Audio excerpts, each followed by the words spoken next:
बिस्मिल्लाहिर्रहमानिर्रहीम। अस्सलाम वालेकुम स्टूडेंट। आज बैंक रिकन्सिलिएशन स्टेटमेंट की प्रॉब्लम नंबर 3 हम डिस्कस करेंगे। यानी प्रॉब्लम नंबर 3 में कुछ ट्रांजैक्शन हैं जो कि आपको मैं पुट करके दिखाऊंगी। तो स्टार्ट करते हैं आज की क्लास।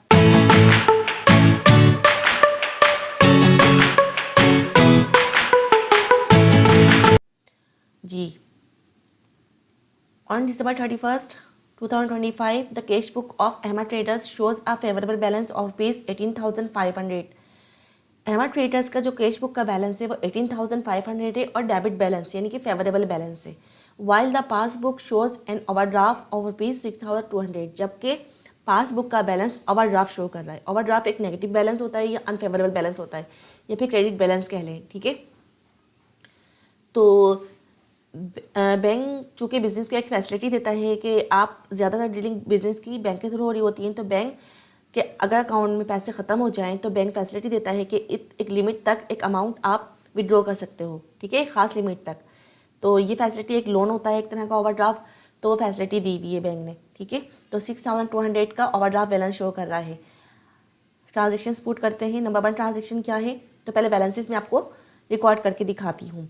80,500 बैलेंस था कितने हमारा कैश बुक में, और 6,200 हमारा पासबुक का नेगेटिव बैलेंस है, सॉरी डेबिट बैलेंस है। चूँकि बैंक अपने पास क्रेडिट करता है तो कैश बुक अपने पास डेबिट करती है। अभी ये बैलेंस डेबिट बैलेंस है, बैंक का बैलेंस भी डेबिट है, चूँकि अनफेवरेबल या ओवरड्राफ्ट बैलेंस है ये, ठीक है। नंबर 1 ट्रांजेक्शन देखते हैं। आ चेक और rupees 23,000 deposited into bank was credited by the bank on 2 जनवरी 2026। एक चेक 23,000 का बैंक में डिपॉजिट करवाया गया, लेकिन बैंक ने उसे दिसंबर में नहीं करा डेबिट, क्रेडिट किया अपने पास, बल्कि कब करा है, जनवरी के 2 को। यानी कि क्लियरिंग प्रोसेस में टाइम लगता है, तो क्लियरिंग प्रोसेस की वजह से वो दिसंबर में ऐड नहीं हुआ। दिसंबर में उसको डिपॉजिट करवाया गया था, लेकिन कब ऐड हुआ है, वो ऐड हुआ है 2 जनवरी को। तो ये अनक्लियर चेक है। अनक्लियर चेक हम क्या करेंगे, बैंक के बैलेंस में ऐड करते हैं।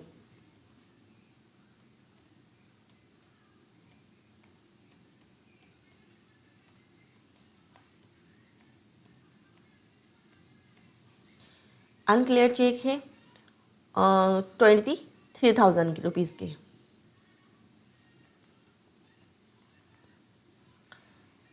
जी स्टूडेंट, पासबुक का हमारा जो बैलेंस है क्रेडिट का है और अनक्लियर चेक का बैलेंस डेबिट का है। तो 6,200 हम लेस करते हैं 23,000 में से। तो 23,000 में से हम लेस करते हैं 6,200 रुपीज़, तो बैलेंस हमारे पास आएगा 16,800 रुपीज़।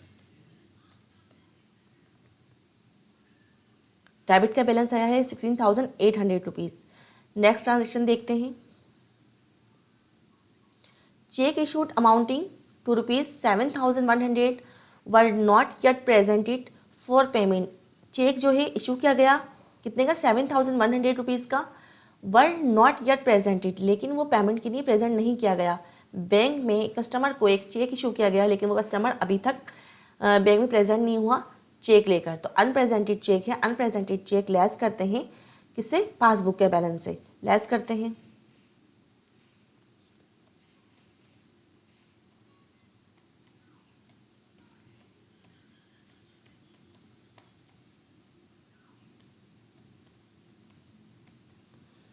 अनप्रेजेंटेड चेक और 7,100 रुपीज़ का है, ठीक है।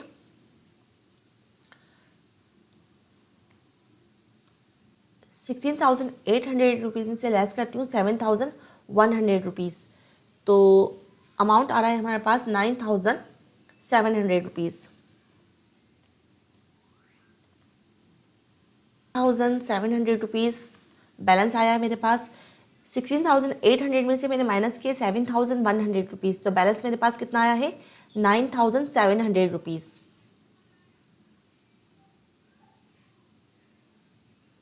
नेक्स्ट ट्रांजेक्शन देखते हैं। नंबर 3 ट्रांजेक्शन है बैंक चार्जेस और ₹350 वर recorded in the passbook but not in cash book.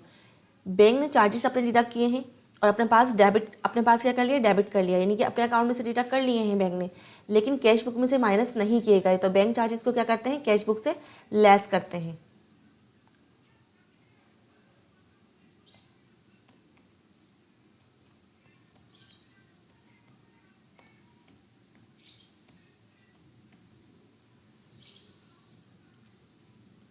₹350 थे, आई थिंक सो। जी, ₹350 है।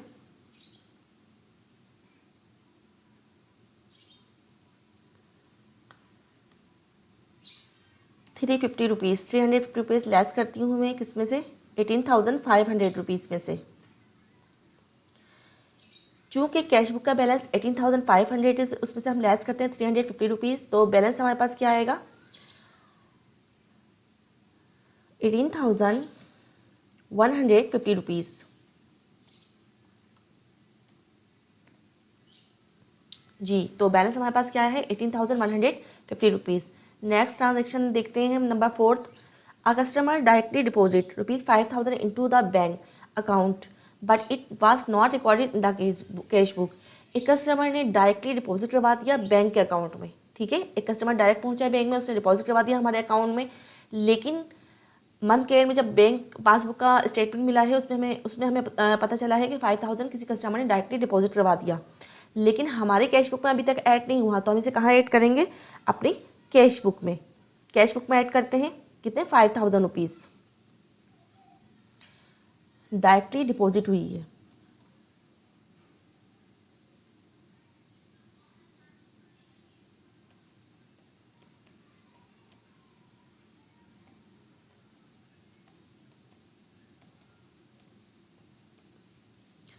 ₹5,000 ऐड करते हैं।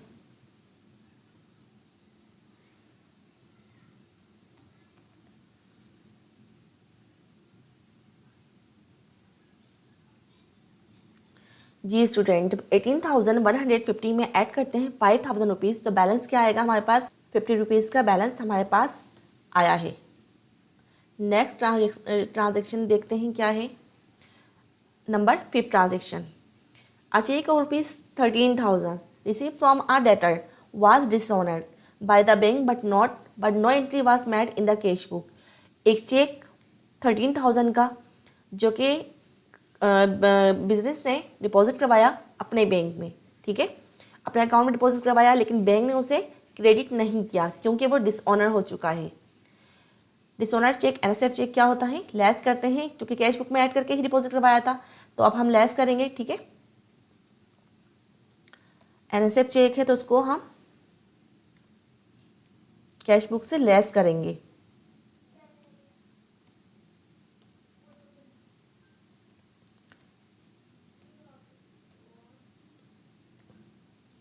ठीक है, 13,000 का है,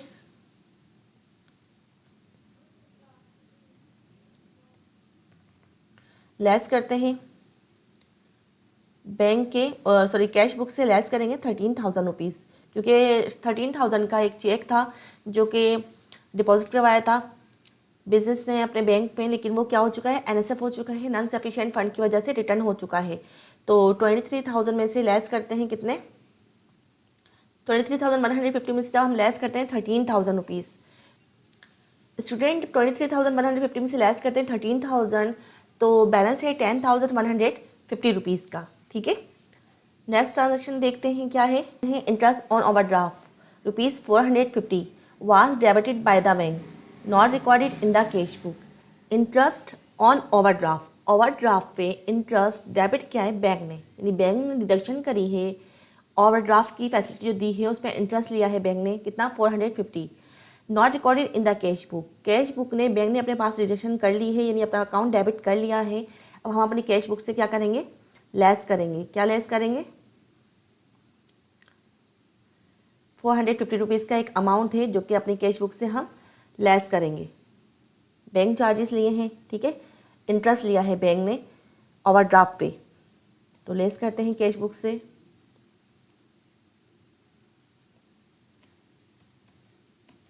इंटरेस्ट चार्ज,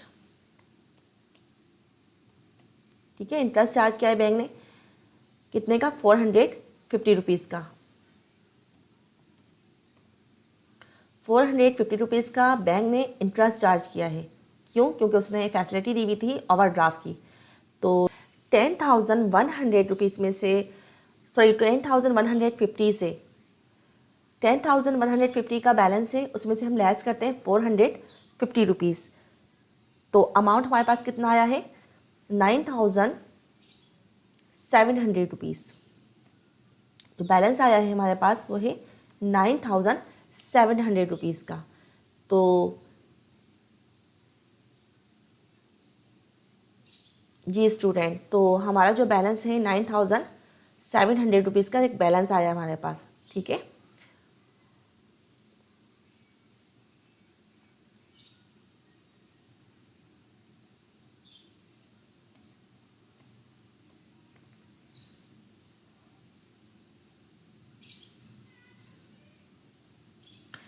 जी स्टूडेंट, तो जब हम माइनस करते हैं 10,150 में से ₹450, तो जो बैलेंस आया था मेरे पास ₹9,700 का है।